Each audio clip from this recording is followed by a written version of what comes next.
Evaluate where you are before you figure out where you're going to go. Anybody in this room blessed enough that they could give themselves 8 pluses on that? No hands? I figured you would. I don't have any minuses, I don't think. I got a couple question marks. I got minuses. So, I'm going to talk now about goal setting and turning your vision into reality. And to introduce that, I'm going to actually read a couple paragraphs out of a book. This is the book that taught me how to make my vision a reality. Anybody ever heard me talk about Future Diary? This is my original Future Diary that Mark first gave me in 1995, where I first outlined my 101 goals. I'm just going to read a couple paragraphs. The mechanics of goal setting are simple. Just write down every good desire in all areas of your experience. The best way to grow strong and to ensure that you lead a rich, meaningful life filled with overflowing with joy, love, success, health, happiness, prosperity, higher spiritual states of mind and money. Most individuals have no idea how easy goal setting really is. It works the same as writing a weekly grocery list. With that list in hand, you generally obtain everything on the list and then some extra for good measure. I like that part. Without a list, we often neglect to obtain a critically important item and have to wastefully spend time going back to redo what could have been done with one simple visit. Similarly, superachievers always transcend their stated goals simply because they have positive momentum, definitive of purpose, and their directional compass knows its long and short-term orientation. Alfred Lord Whitehead once said, "Great dreamers' dreams are never fulfilled. They're always transcended." Now, at Yale University in 1953, the graduating class was polled to see how many had written goals that were definite, positive, specific, believable, desirable, and attainable. Only 3% had such goals. It's pretty amazing. Yale's a place for high achievers. Only 3% who put down their goals. 20 years later, there was a longevity study that was reopened, only to discover that those 3% that had written goals, they had accomplished more than the other 97% of their graduating class combined. Think on that for a minute. The message is clear. Be a 3%er. Set goals. It's likely that by doing so, you too will become a superachiever, a big-time winner, and make a positive difference in your life and others. Thank you, Mark. Okay, 5 years from now, we're all going to be pretty much the same person we are today, except for the books that we've read, the people we've met, the places we've been, and the experiences that we've had. And if those are the things that are going to mold you into your future self, shouldn't you take the time to sit down and map out a path of your choosing? What's the alternative? Go whichever way the wind blows? Folks, we're in New Orleans. If you leave it up to where the wind blows, a hurricane's likely to come and take you someplace that you don't want to be. I don't need one of those drinks. So, let's all talk for a little bit about how we can map out the life of our dreams. First, you need to possess something that I call a BHAV. Anybody know what a BHAV is? It's a big, huge, audacious vision. What's the alternative? You can be a BHAV-not. Please don't do that to yourself and your family. I don't wish that on anybody, not even my enemies, which I have very few, thank goodness. So, when you start writing your goals, think of it as though you're writing the autobiography of your life. You have the opportunity to predetermine, starting today, what it is that you want to accomplish. And I suggest to you that you write it down as if it has already been done. Think big, act big, and set out to accomplish big results with your life. I know everybody's heard me talk before about the subconscious mind. We've all heard conceive, believe, achieve come out of me again and again and again. But the fact is, simply writing down your goals, putting pen to paper, it programs that brain to start moving you in the direction of your goal. Did you know you have 18 billion brain cells waiting to go to work for you? They just need to be told where it is you want to go. That's really all it takes. They want to be activated by your big, huge, audacious mission. Everyone, please join me in one of my many missions in life to always be happy. They don't get you there, just having goals, but they do start the journey in motion. So, goal setting, it stimulates and invigorates you unlike anything else because it comes from within. Your goals that you're going to write for yourself, it's not something I'm telling you to do, that I'm asking you to do, or that your parents told you you should do. It's what the innermost core of your being wants, should live, and breathe for. Now, you can't have too many goals. Some people think, I can only accomplish so much in life. But you can accomplish anything you want. You just got to take that magnificent machine up here, those 18 billion cells, and get them to start going forward. So everybody, let's dream big. Let's write it all down. Let's believe in ourselves. And then let's sit back and watch as wonder occurs in your life just like it does in mine. One of my goals when I first got this book, I wrote that one day I was going to attend a Game 7 of the World Series. You know what I wish I would have written? I've written it since. What I wish I would have written all those years ago was that I was going to be at Game 7 of the World Series and watch the Braves win. Now, believe it or not, all those years the Braves went to the playoffs, 14 straight years, record-setting run of division championships, 5 World Series. I never made it to a darn one of those games. Thinking back in hindsight, I really, truly cannot believe it. Most of those World Series had occurred before I met Mark.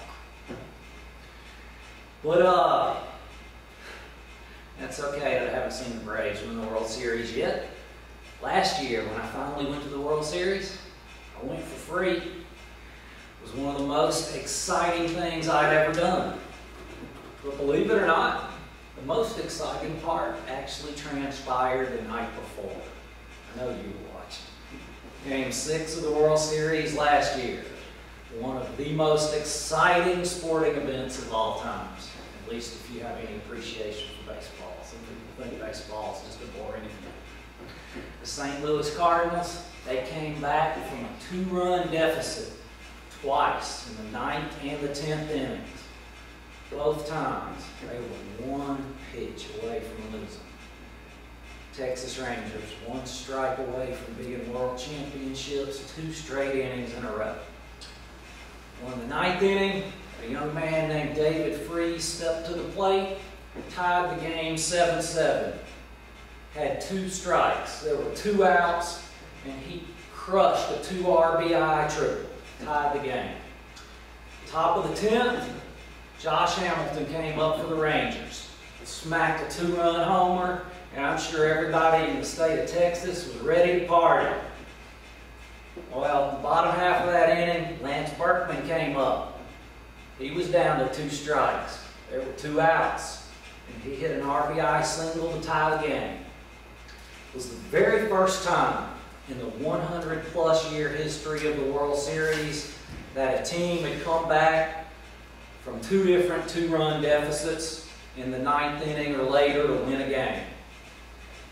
In fact, out of the over 100 years the World Series has been happening, Freese and Berkman, they were only the 3rd and 4th players in the history of the game to have a game-tying hit when their team was just 1 out from elimination.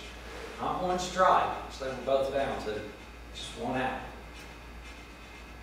And those 2 proved that it's never too late in life to make a huge difference. So, the bottom of the 11th, the Cardinals won the game. David Freese was back up at bat. A kid who grew up in the suburbs of St. Louis, cheering for his hometown Cardinals. And he smacked a walk-off solo home run way over dead center field fence. I was sitting in my office watching the game. It had been going on for about 6 hours. It was 2 a.m. I had a Delta flight on hold that left Atlanta, which is about 80 miles from my house, at 9 a.m. I had not packed a bag. I knew if I packed a bag, I was going to jinx my chance of going to the World Series. I do believe in that kind of thing, and I was not about to pack a bag. So, 2 a.m., I went and I threw some clothes in the bag. I hopped in bed. I set an alarm. I got up just a couple hours later, hopped on a shuttle, made it to the airport in Atlanta. And during the game the night before, during Game 6, I was chatting with my 3 friends who were going to meet me in St. Louis the next day. And it was such an exhilarating experience. If you watch that game and you love baseball, you know that was exciting just to watch. Imagine sitting there 1,000 miles away knowing if this team can come back and win, I get to go be there tomorrow. I'm going to sit in the front row of this real fancy club level where they serve all the 5-star meal that you could possibly eat, where the liquor flows free all night long. Anybody that knows me knows that's probably exciting me just a little bit.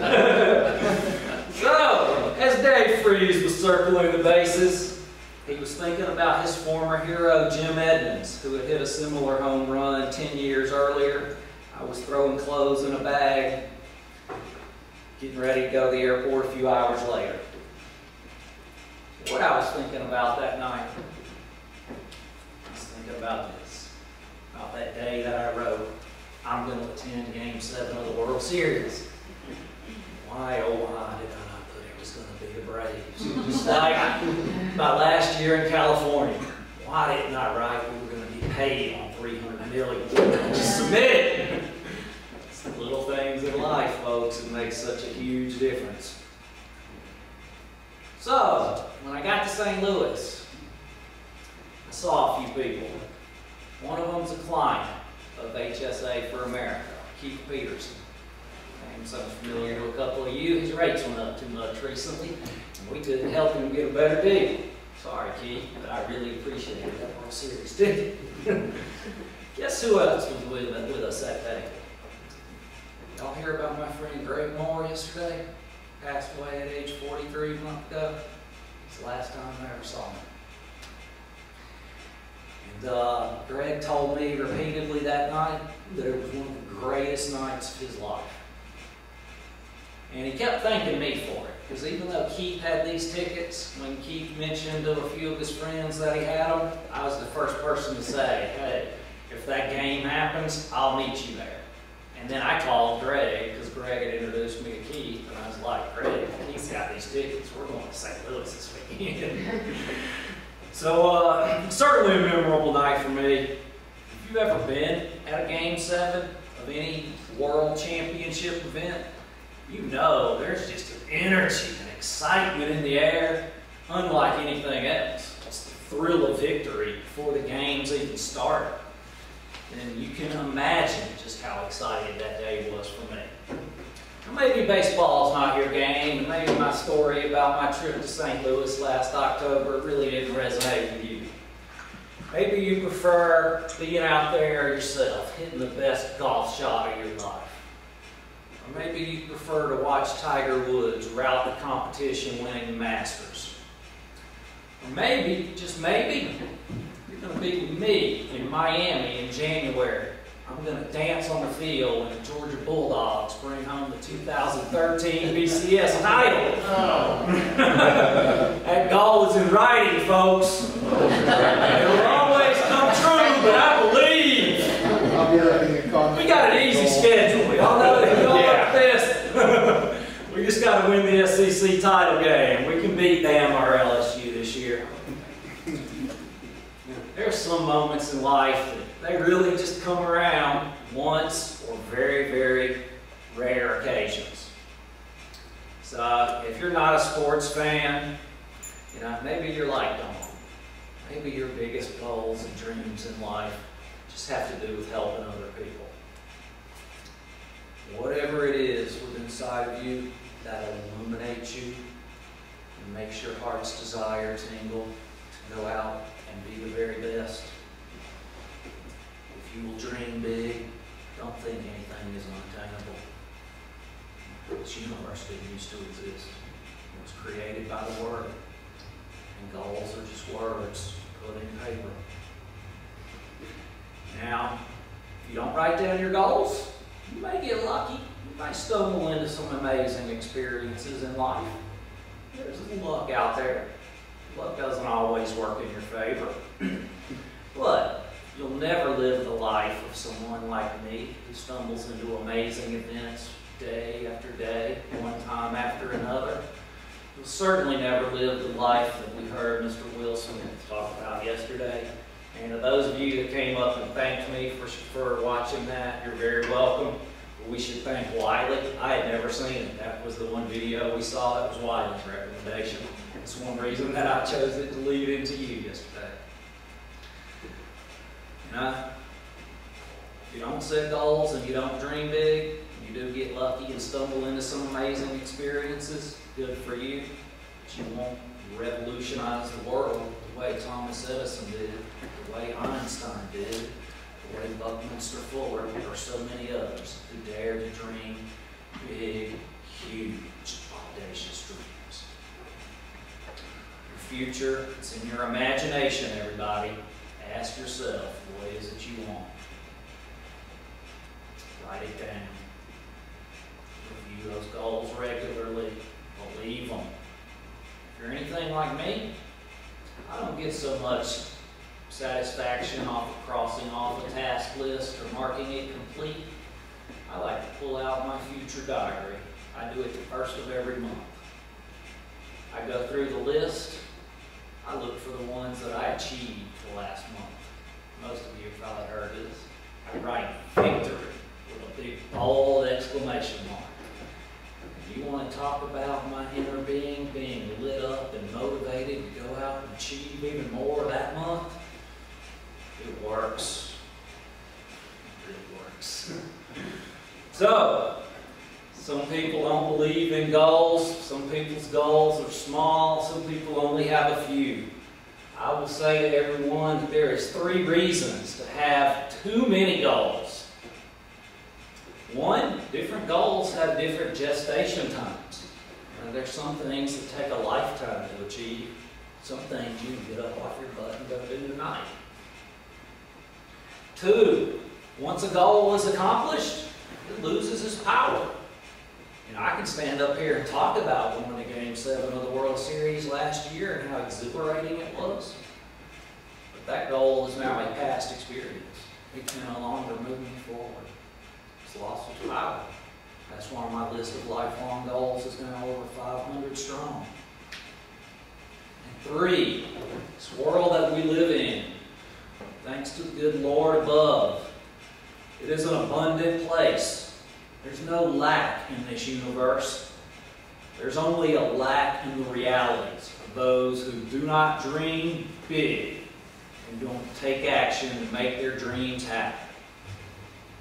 So there's several different types of goals. Now, some people, when they think of goals, they think of a certain achievement. They think of making so much money, getting a certain car, buying a certain house, which I certainly have the goal about the house.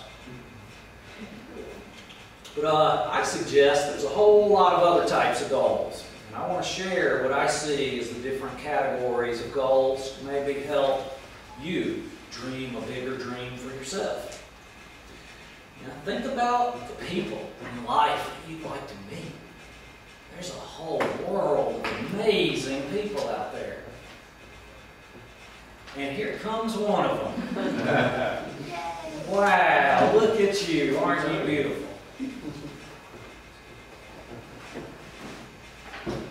So, as you're writing your list of goals, include people out there that you'd like to meet. If anybody read the book that I published last year, that we were promoting to some other insurance agents that didn't work with our company, you've read about some of the people I wanted to meet. My original list of goals included that I was going to meet Hank Aaron. I'm very proud to say, when I was just about to turn 7 years old, I was in Fulton County Stadium when Hank Aaron hit number 715 and broke Babe Ruth's record. At the time, it was certainly the most exciting moment of my life. I knew nothing about goal setting then. I came from a home that really didn't have a whole lot. I was told before that baseball season I could pick one game that I wanted to go to for my birthday. And I said, Dad, Hank's going to break the record the first game in Atlanta. Please take me to that game. I believed. They started the season in Cincinnati. He tied the record. Had one more game to play before they came back to Atlanta. I was praying that he'd hit another home run that day because I wanted to be there. I wanted to witness history happen. It's probably the first goal that I ever really had.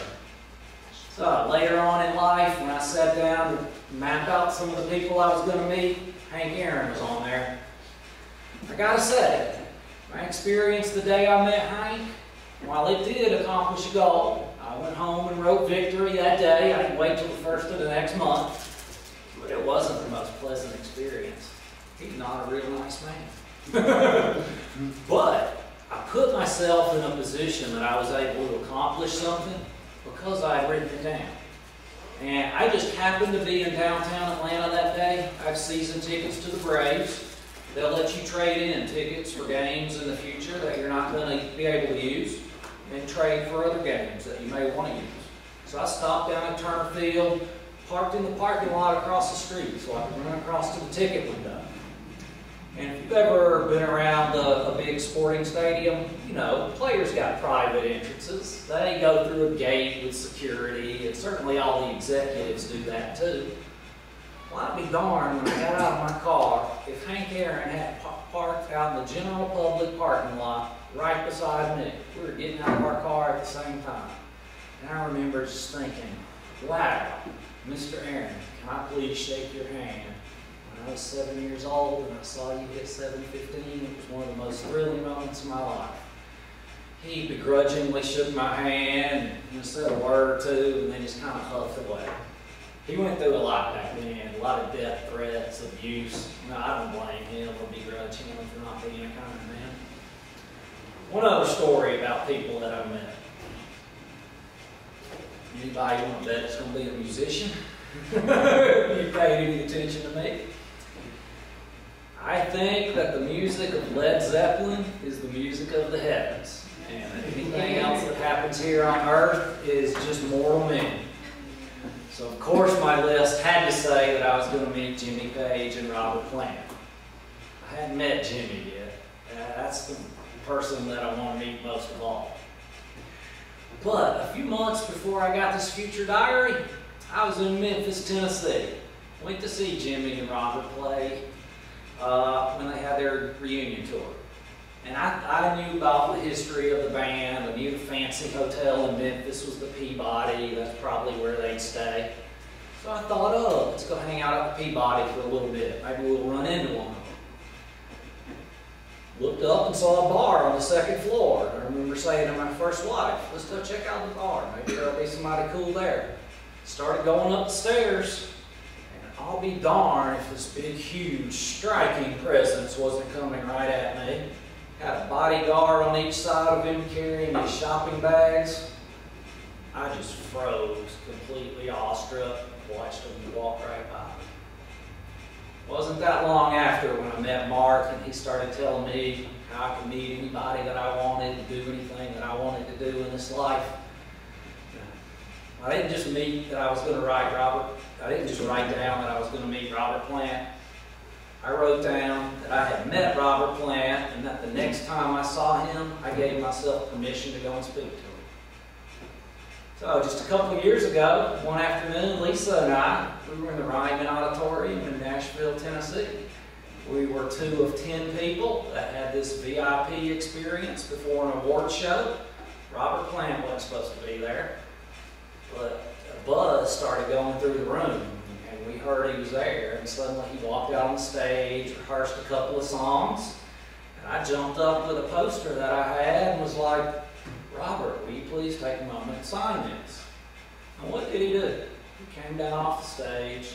He stood there and talked with me and Lisa and a few other people in the room, 10 minutes or so, and was asking us where the local dog track to go to was. It was amazing. I created all that with a pen and a piece of paper. And maybe you don't give a crap about who Robert Plant is. Maybe that's not who you want to meet. My point here is, you can create your own future too. And it all starts with a simple act of writing down your goals. So, when you go to set goals, make sure they're big, because you will get what you ask for. Be exact about what you ask for. You've already heard those stories.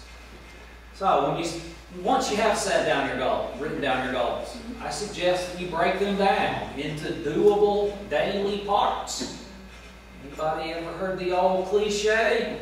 Inch by inch, it's a cinch, but yard by yard, it's hard.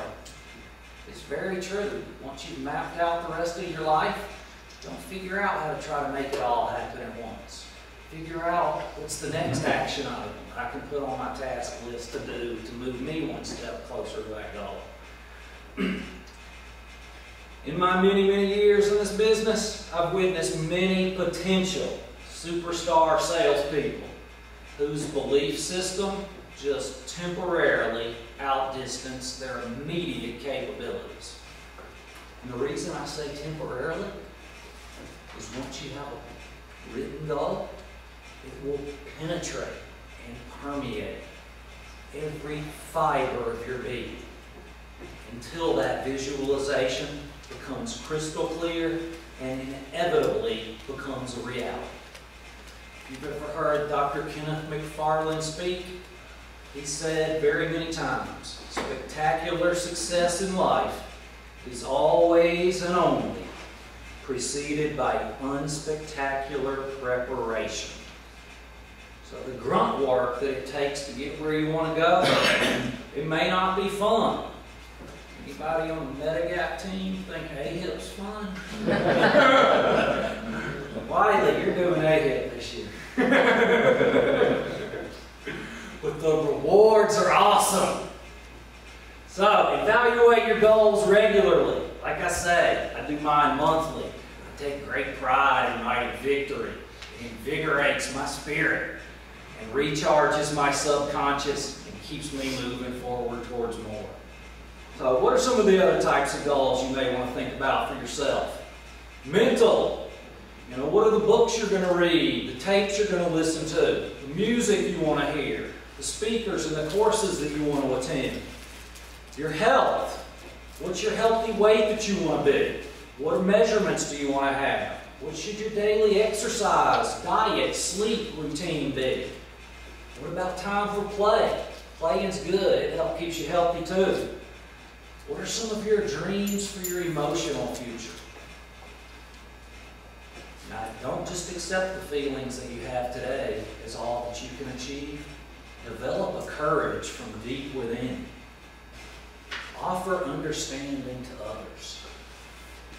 Take Don's example. Can you be there for somebody when they need you, even if you don't know what they need or exactly how much you may be helping that person? It's an incredibly gratifying thing to do. What about your financial goals? How much money you want to make? How much you want to have in the bank? How much should you be investing? How much will you tithe to your church? What about your career goals? You want to become more effective? Develop contacts that can take you further in life? Secure a promotion? And I challenged people on the Medigap team 2 days ago. I told them I need a leader. I can't keep running the Medigap team and build this agency into everything that I want to accomplish. I need somebody to step up and take over full-time responsibility of that team. I need the same thing on the HSA team too, everybody. There's a lot of money, financial rewards to be had in management and running a big, huge, successful sales team. What about your family? What kind of house do you want? What do you want to do with your leisure time? How much time do you want to share with your spouse? Lisa, I'm sorry I fall short on that goal sometimes. I'm working on it, sweetie. What about your kids or your parents? Your social goals. Who are some of the people you want to meet? Y'all heard how much that one means to me. Meeting great, exciting people, it just invigorates my spirit from deep within. What about your spiritual goals? How often should you pray? How often do you want to attend church? How much do you truly believe in yourself? Victories and accomplishments. When you think about the things that you want, write them down as if they've already happened. When I first got this book and I started mapping out my life, for some reason, couldn't even tell you why, I wrote down that April 1996 was going to be the best, most productive month of my life. I had just recently written my goals. I hadn't started achieving very many of the original 101. I achieved at least 5 in April of that year. You're going to laugh at this one. One of the goals that I achieved in April of '96, I got to go see my favorite band that was still in existence, Widespread Panic, on my birthday. It was something I had wanted to do for 10 years, and there had never been a show on April 19th that I could possibly make it to. I had the best, most productive month of my professional life. At that point, I fixed all the customer service problems in our agency that had administrative and sales just butting heads constantly. Fixed it that month. You know what else I did? I got up on a platform and I spoke publicly in front of a big group for the first time ever. That certainly achieved a goal. There were 1,000 people in the room. The lights were so bright I could not see. But I did it, and it felt good. Actually, also, I've been in California for a few months by myself. I've been waiting to move my family there. I brought my family to California that month. And we moved into a house that had a pool and a hot tub. And that had long been a goal of mine too. And I did so much more.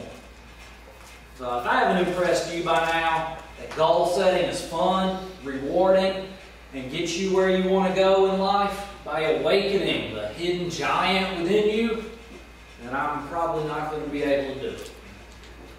Folks, goal setting is free, and it helps you attract more money. How cool is that? How often things that are free in life help you bring money so you can go do all the things that you want. And it's okay to start small. When I read my future diary when I was preparing for this speech, I had to really laugh at the smallest little goal in there. I started writing this goal list on an airplane one day. And for some reason, I can't tell you why. One of the goals I wrote was just that I wanted to be able to get my car out of the parking deck at the airport that day. I don't know if I lost my money or my credit card or what, but I was obviously concerned on how I was getting home.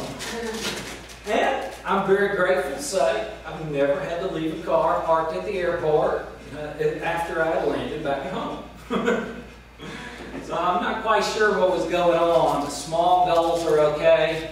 They get you some of the little things you want in life, but it's those big, huge, audacious goals that really make the soul sing. Nothing's impossible.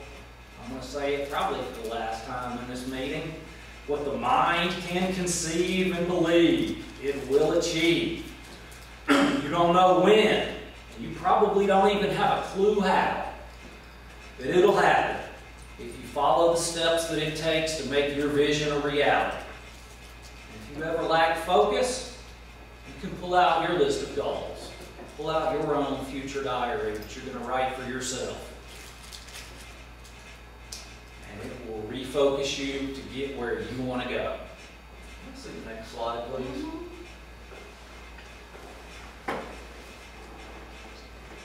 To get where you want to go, you don't usually stay within your comfort zone.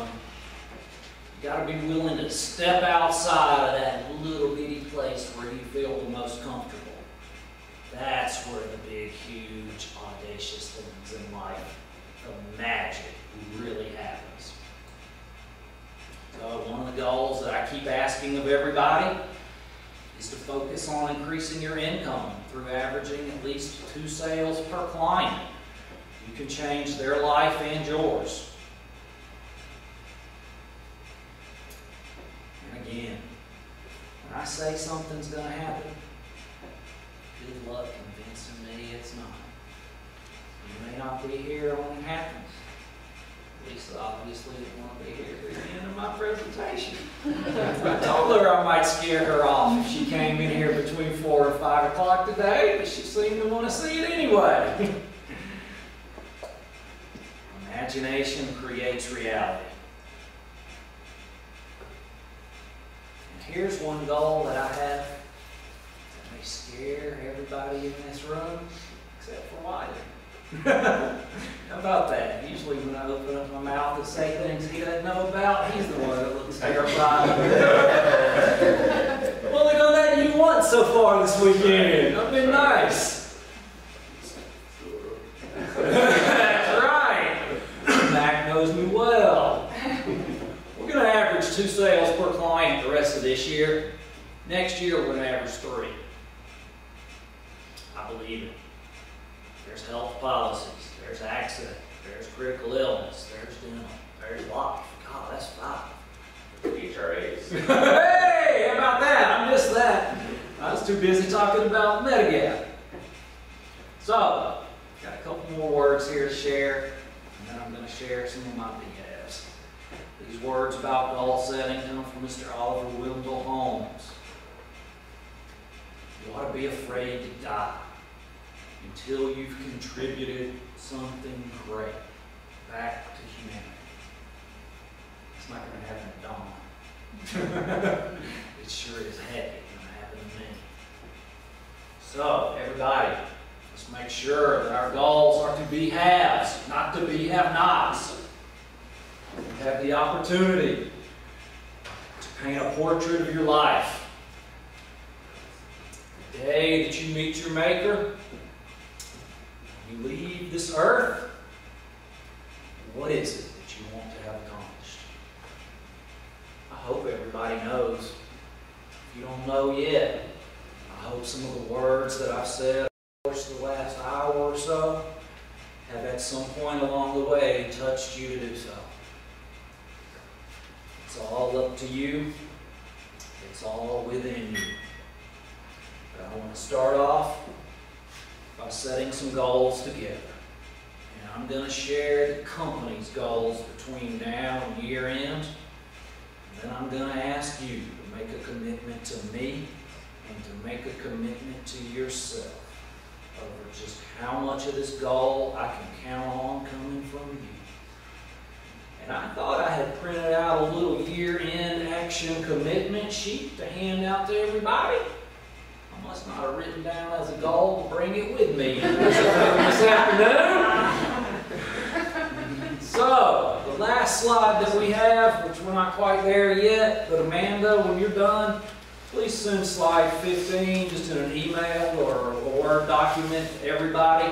I'm going to ask everybody to be reflecting on what they can bring to this team between now and year end. I want it in writing by Monday, please. So what are we going to do? Through the end of the last sales week, we have 5.3 million. Our goal for the year was 12. We got 6.6. And a little bit more to go. How are we going to get there? It's going to start with the Medigap team.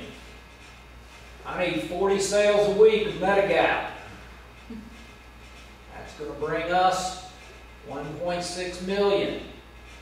I need those 500 United Healthcare Med Advantage applications that I threw bonus money out for. It's going to get us another 2 million. And then we need 100 other Med Advantage. Medigap's going to do 3.8 million between now and year end. We're going to kick butt in AEP. What's the HSA team going to do? Y'all don't make me have to get back on the phone and do all this myself, please. Rest of this month, counting the week that ended yesterday, we had 3 turn-ins left. I need an average of 133,000 a week, 400,000 in the month. I can probably count on Tim for a third of that. Next month, I need the HSA and the E-State teams to be writing 150,000 every week. October through December, it seems to be missing. What's my number here? We need a total of 8 million. Shouldn't say per month. My notes said that, Amanda. That's my bad. It should say 800,000 per month. We add all that up and we get to $3.6 million. What do those two combined do for us, Amanda? These numbers, the Medigap numbers are a stretch. The HSA numbers are just doing what's been done before, folks.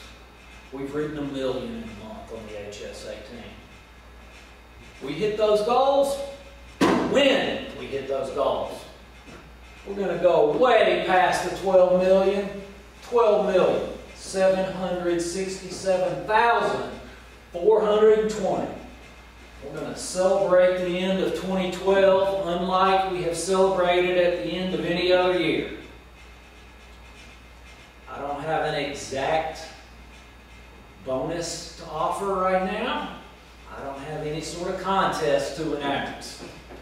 But I have, if you have not yet figured it out, is Fred Adams came to this room with a big, huge, audacious vision. I wrote down last December that we were going to do 12 million this year. And if you just did the math and you think, oh, these guys have done 5.6 through August, how in the world are we going to do 6.6 the rest of the year? It's because the leads are coming. AEP's coming to Medigap. If you have not been here on the HSA team November and December, you have no idea how busy you're going to be.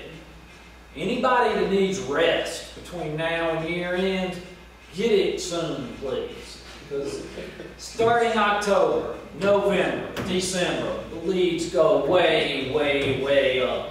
And our sales going from 5.6 in 7 months to 6.6 in the last 5, that's about on par to how the months normally look if you go and compare them year after year. So I'm only asking for people to continue closing at a similar rate to what we've done before. Get a little bit better. Get that second application. Sell the second policy to the people that you're talking to now. Be one of the winning members of this team that wraps up this year having achieved our best year ever. And then whenever we get back together next year, I'm still not saying where we're going. I may say that later tonight. When we're together celebrating 2012, ending with 12 million, I will promise everyone that the next event you see me at will be bigger. It will be more exciting and it will be more fun than we've ever had together yet. So everyone, Amanda, what's the next slide? Amanda's going to email this to you. Again, I intended to hand this out, and I forgot to write it down on my goal list. I only need you to fill in your name. How many help outs can I expect? If some of these don't apply from the Medigap team, don't write anything there. I don't like to see zeros unless it has a couple of commas. How many life apps? How many accident, dental? If you're on the Medigap team, how many of these are coming from you? How much of that Medicare Advantage bonus money are you going to step up and grab out of my hand? And how much of it's going to be United Healthcare, where we're going to be doubling your AV? When you fill in these numbers in writing for me, I don't want them emailed back, please. I want you to print it out and send it to me signed and dated. So I'm going to hold you to that commitment. When I next look you in the eye in person and you have achieved what you committed to do, I'm going to be darn proud to shake your hand and thank you for helping me fulfill my big, huge, audacious vision. That's it for today, everybody. We're going to party in the French Quarter bar, wherever it may be, in this hotel at 7 p.m.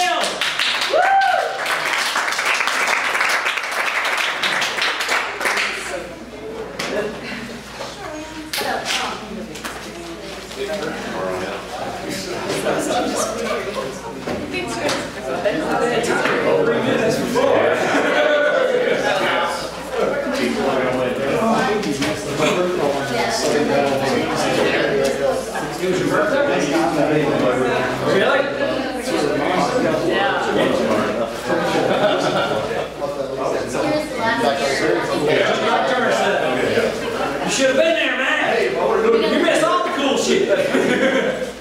Come to Miami with me in January. You're not staying? They weren't my tickets. Some of my tickets. I was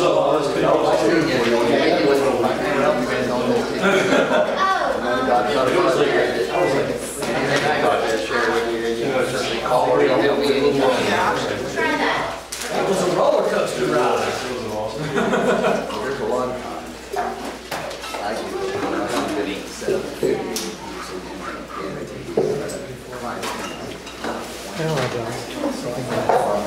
Hey guys, we paid for these drinks, so if you guys want to take some back to your room or whatever, it's $8 a room for, or $8 a drink for a room. If you guys, $8 a drink in your room. Spit it out. Have a soda. I haven't had drinks yet either. Thanks. Is this yours, honey, or is this not? That's yours? I'm sorry, I'm ordering soda. Oh, wait.